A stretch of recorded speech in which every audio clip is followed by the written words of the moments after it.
So you're thinking about getting ICF certified, and you want to know if it's actually worth the money. Because let's be honest, we're talking about $5,000 to $12,000 just for the training, plus application fees, plus renewal costs that go on for your entire career.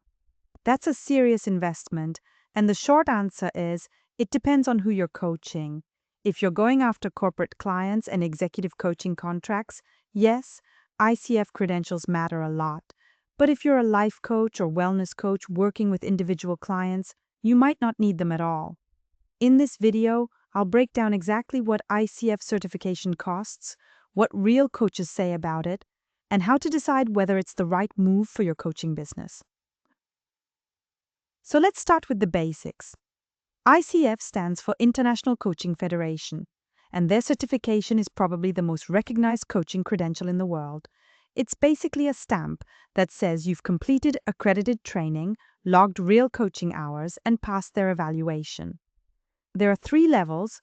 The first is ACC, which stands for Associate Certified Coach. That's the entry level. The second is PCC, Professional Certified Coach, and the top level is MCC, Master Certified Coach. Each level requires more training hours, more client hours, and more money. Beyond just a title on your LinkedIn, an ICF certification tells potential clients that you follow ethical coaching practices. HR departments especially care about this because they're managing risk when they hire coaches for their organizations. So here's where it gets real. The training alone runs anywhere from about $5,000 to $12,000, depending on which accredited program you pick and what level you're going for. But training fees are just the beginning. You've also got application fees that range from about $175 up to $900, depending on your level and which path you choose. And then there are the extras that add up fast. If your training program doesn't include mentor coaching, you'll need to pay for that separately. There are ICF membership fees, which do get you lower application rates, and there's continuing education, because the ICF organizes workshops and conferences for their global network. But here's the part that really caught my attention. To keep your credentials, you need to pay renewal fees every few years and submit documentation proving you've stayed current. So, this isn't a one-time investment. It's an ongoing cost for the life of your coaching career. The first step is choosing an accredited training provider, and this decision matters more than most coaches realize. Programs vary a lot. Some certification centers actually teach you how to get clients, while others skip that entirely. And honestly, marketing is the hardest part of running a coaching business. I use Paperbell for my client management, but no tool helps if nobody knows you exist. Some programs focus on a specific specialty like somatic coaching or executive coaching, while others cover general life coaching competencies. The second step is completing your training, which takes anywhere from a few months to about 18 months. You'll learn ICF core competencies, practice coaching in real scenarios, and get feedback based on ICF standards. And the third step is applying for your credentials. This means logging your coaching hours, possibly recording 1 or 2 coaching sessions, gathering all your documentation, paying those application fees, and submitting everything online. Then you wait. Now here's where it gets really interesting, because coaching is an unregulated industry. Unlike doctors or lawyers who need a license to practice, nobody can legally stop you from calling yourself a coach and taking clients. The ICF has no legal authority to prevent anyone from coaching, even if they revoke your membership. Tim Brownson has been coaching full-time for almost 18 years, and he's certified, but not through an ICF-accredited program.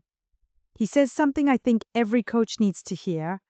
In nearly 2 decades of coaching, he's been asked exactly once if he had ICF accreditation.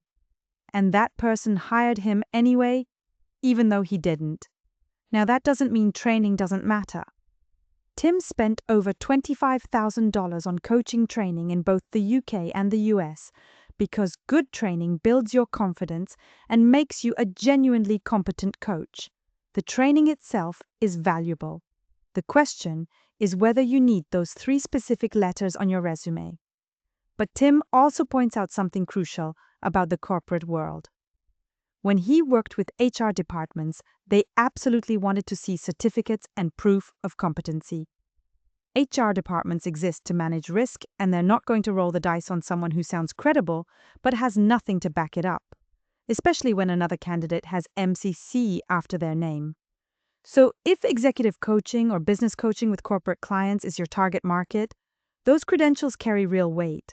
But if you're coaching individuals in niches like life coaching, wellness, or relationships, your clients probably care more about whether you can help them than about what letters follow your name. This is the part I wish someone had laid out clearly before I started looking into certification. Michelle went through a level 1 program to get her ACC credential, and the training itself was solid. But then she discovered the renewal costs. To keep her ACC certification, she'd need another 10 hours of mentor coaching every 3 years, even if she's been actively coaching clients the whole time. And when she started searching for mentor coaches, she found PCCs and MCCs charging over $1,000 for those packages. She raised an uncomfortable question that I think is worth considering. If every coach getting or renewing an ACC needs 20 hours of mentor coaching, that creates a built-in market where credentialed coaches are essentially coaching other coaches.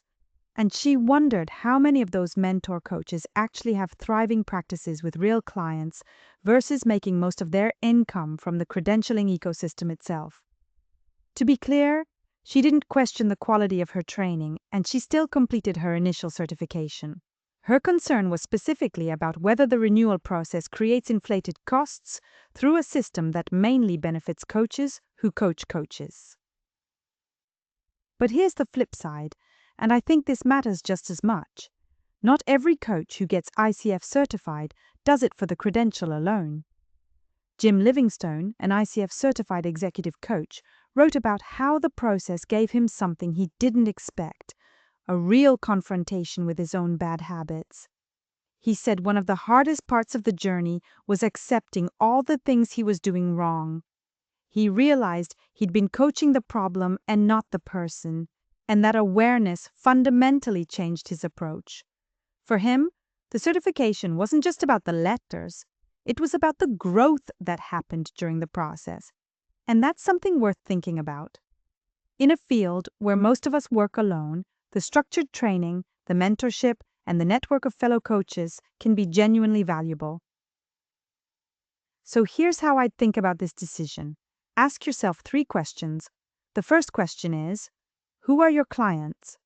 If you're targeting corporate contracts, executive coaching, or HR departments, ICF credentials give you a real competitive advantage. Those gatekeepers want to see proof of competency, and ICF is the standard they recognize. The second question is, what's your budget and timeline?